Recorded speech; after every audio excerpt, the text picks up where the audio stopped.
Hello students and welcome to this calculus video. In this video, we're going to start learning about how we can solve differential equations. So let's get started. So what I mean by solving differential equations means all right, we're going to be given a derivative and we want to go up. So basically like PVA, we're going from velocity to position. So we want to go up and we want to be able to find, okay, what was the original function? So in all of these problems, what I want you to notice is that, okay, we're given what the derivative is and an initial value. Basically just another initial value problem. So in order to do this, what we're going to do is we're going to separate that derivative. We're going to bring all the y's to one side and we're going to bring all the x's to another. So I'm going to leave the dy here, and this is now going to say 6x squared plus 6x plus 2 dx. We're not going to do anything with that initial value of f of -1. But what we're going to do is we're going to integrate both sides. All right, so let's see what this comes out to be. Well, what is the integral of 1 dy? Well, since it's with respect to y, we're going to have a y here equals 6x cubed over 3 plus 6x squared over 2 plus 2x plus c. In this case, we cannot forget the plus c because these are indefinite integrals. So let's simplify what we have so far. So y equals 2x cubed plus 3x squared plus 2x plus c. And what this gives us is the initial general solution. Okay, but we want to get the specific solution. So now I'm going to substitute in, all right, f of -1. So I know that this is going to come out to be 2 equals 2 times -1 cubed plus 3 times -1 squared plus 2 times -1 plus c. The reason we're doing this is so that we can solve for c. So let's go ahead and do that. So I'm going to get 2 equals -2 plus 3 minus 2 plus c.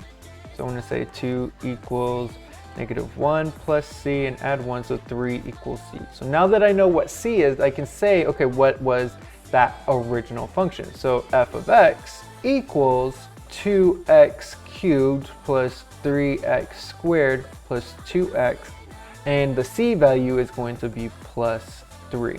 So notice here, we basically just figure out what the c is and solve from there. So I want to do another example here because in some of these examples, you're going to notice, all right, well, I have an additional y value hanging out. What do I do with that? Well, you're going to do the exact same thing I said in that first problem. You're going to bring all the y's to one side and all the x's to the other. So I'm going to multiply by 2y there and the dx over here. I'm going to get 2y dy equals x squared plus 2x dx. And again, we're just going to integrate both sides. Okay, so just doing those indefinite integrals. Well, this is going to come out to be y squared equals x cubed over 3 plus x squared plus c. Okay, well, from here we just substitute in the y and the x. So x equals 0, y equals 2, and we figure out, all right, well, what is c? So I'm going to get this and I'm going to substitute in 2 squared equals 0 cubed over 3 plus 0 squared plus c. So c is going to equal 4. So I'm going to write something here because, all right, great. I have solved for c. All right, I'm going to substitute that in, but I'm not done solving for y because notice here that it does say y squared. And of course, if we're saying f of x, we're not saying f of x squared, we're saying f of x equals something. So I'm going to still need to take the square root and isolate the y value. But now that I've solved for c, it makes it a lot easier. So I'm going to say, all right, right here, I'm going to get y equals that positive and negative square root. Because whenever we take the square root, we have the positive and negative. This is going to be x cubed over 3 plus x squared plus c, which is now, we know, is 4. So after you write this out with the plus and minus, what can happen is only one of those is going to be our final solution because we know what the 0 is, or what x is equal to 0 and y is going to come out to be 2. So with x being 0, what value is going to get us a positive 2 for the y? So what I'm thinking here is, okay, this is going to be 0 cubed over 3 plus 0 squared plus 4. This is going to be the square root. And, you know, I want this to equal 2 over here. Well, if I leave this as 4, so again, we're talking about this plus and minus right here. So if I leave this as 4, if I have a negative outside of that square root, well, in this case, it wouldn't be true because I would have negative square root of 4, which comes out to be -2, and this entire solution wouldn't work. So I know from that this should only be the positive value, and that's the only thing that would make this true. So our final answer is going to be f of x equals the positive square root of x cubed over 3 plus x squared plus 4. That's going to be our final answer in this case. So there's some more examples here. I want you guys to come back, do 2 and 4 and 5 and 6, and then we're going to pick it up after that. So see you in a second.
Center of attention, they all want some. I'm like fire, hot as the sun. The dance floor is burning, call 911. Hands on my body, I'm loving the heat, but it won't come easy, nothing's for free. If you want me, then prove it, baby.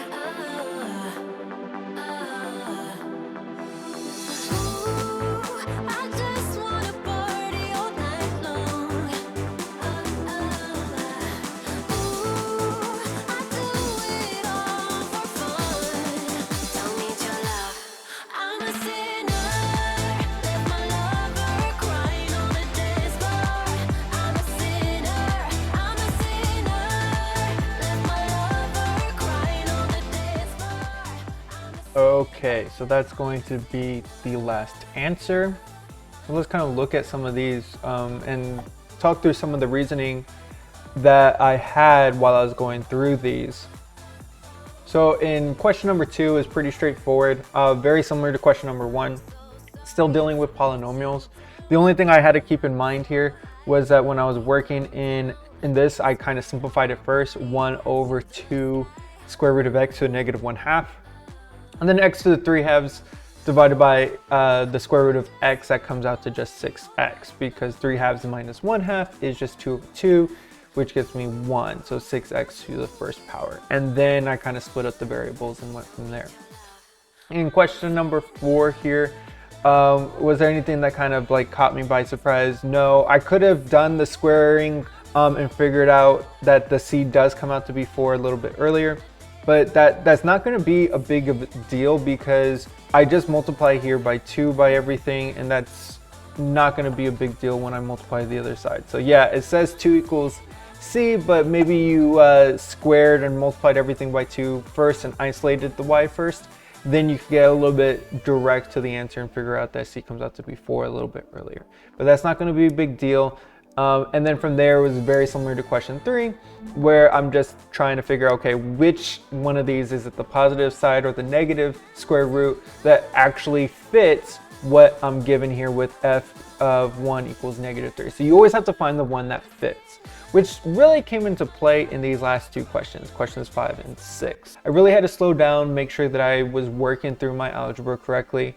And when I was doing this, there were a couple things that I noticed. One, of course, when you have the log, whenever you take the log first, you do have the absolute value. You do need to make sure that anything within a log is going to be coming out to positive, because the log function is not defined when x is less than 0. So keeping that in mind, I was able to figure out what my c value was here. And then of course, if you ever just want to get rid of the log on both sides, because that's what we need to do. Remember, your goal is to isolate the y value. So what I ended up doing in this spot here was just using e as my base and then raising everything to the log of both sides. And then from there was just using some laws of exponents for some properties of logarithms to kind of get me through from there. And of course, whenever you want to get rid of an absolute value function like I did right here, you're going to have the positive side and the negative side. So you can see here that this is the positive side and that this one came out to be the negative side. And I just substituted in the values again. You know, f of 0 equals 0, so y is 0, x is 0. I substituted in the values and I was like, okay, which one of these actually fits? Once I found the one that fits, like -2 equals -2, that's a true statement. Over here, I end up with -2 equals 2e to the first, which is not a true statement. Or sorry, not 2e to the first, that's actually a bit of a typo. I think it should have been 2e to the 0, which is 2 times 1, which gets me 2. -2 equals +2, which is not a true statement either way. And I did it right in the second part here, so I got -2 equals -2. So writing there, I can get rid of the absolute value function now because I know which side is actually going to be true. And just solving for y, once I solve for y, bang, just replace it with the f of x. And that's a very similar thing that I did over here. The only thing I would say that I had to keep in mind was that when I ended up with natural log of 1 right here, the natural log of 1 is 0. So that's one of the ones that you need to know, is that log of 1 equals 0. And from there, I was pretty much able to kind of follow it through the exact same way I did with 5 and solving for my function.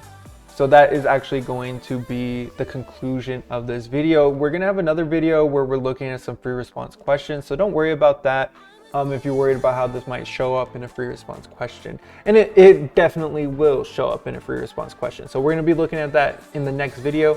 Of course, if you want me to go deeper in depth about explaining my thoughts as I'm doing these problems, please let me know in the comments below if you would like a video of this, going through some of these problems again more specifically.